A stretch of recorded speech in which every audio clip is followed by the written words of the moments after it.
ये माड़ीपुर का women piece club है, जहां अमीना अपनी दोस्त के साथ फुर्सत के लम्हात में लूडो खेलती है। यहाँ आके हम सारी गर्ल्स अपनी बातें, अपनी स्टोरी किसी से शेयर करती हैं और उनकी भी सुनती हैं, तो बहुत मजा आता है। कोमल को उनके शौहर ने इस बात पर राग़िब किया कि घर के काम काज तो होते ही रहेंगे, कुछ वक्त वो अपने लिए भी निकालें और इस ढाबे पर जाकर बैठे। जो मैरिड होते हैं वो यानी कि एक साथ ग्रुप यानी कि एक बन गया हमारा, और जो अनमैरिड है उनका एक ग्रुप बन गया, तो हम एक दूसरे से हर बात शेयर करते हैं, अपने घर की बातें, बच्चों की, हस्बैंड्स की, तो हमें बहुत अच्छा लगता है। कैरम की बाजी, गरम चाय की चुस्की और ऐसे में कोई छेड़े सुर के तार तो रौनक और भी बढ़ जाती है।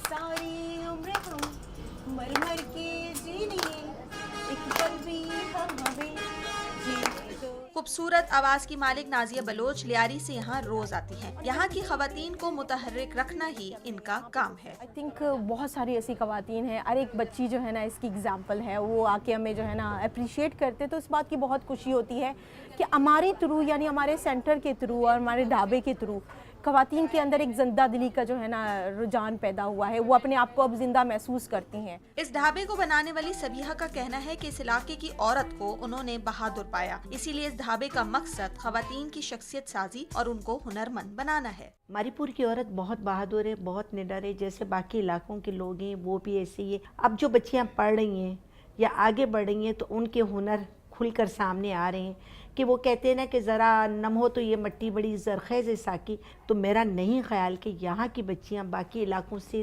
थोड़ी सी भी डिफरेंट नज़र आएंगी। इस ढाबे की एक मंजिल सिलाई मरकज और ब्यूटिशियन कोर्सेज के लिए मखसूस है, जहाँ आने वाली बहुत सी घरेलू खवातीन अब कमाने के काबिल भी हो चुकी हैं। कुछ अपनी कहो, कुछ मेरी सुनो और सीखो अच्छी बात। ये ढाबा सिर्फ खवातीन के लिए एक बैठक ही नहीं, बल्कि उन्हें हुनर सिखाने का वो जरिया भी है, जहाँ से मारीपुर की औरतों ने सलाहियतों को इस्तेमाल करते हुए अपनी किस्मत आप बदली है। कैमरामैन मोहम्मद रेहान के साथ सिद्रा डार, म्यू न्यूज़, कराची।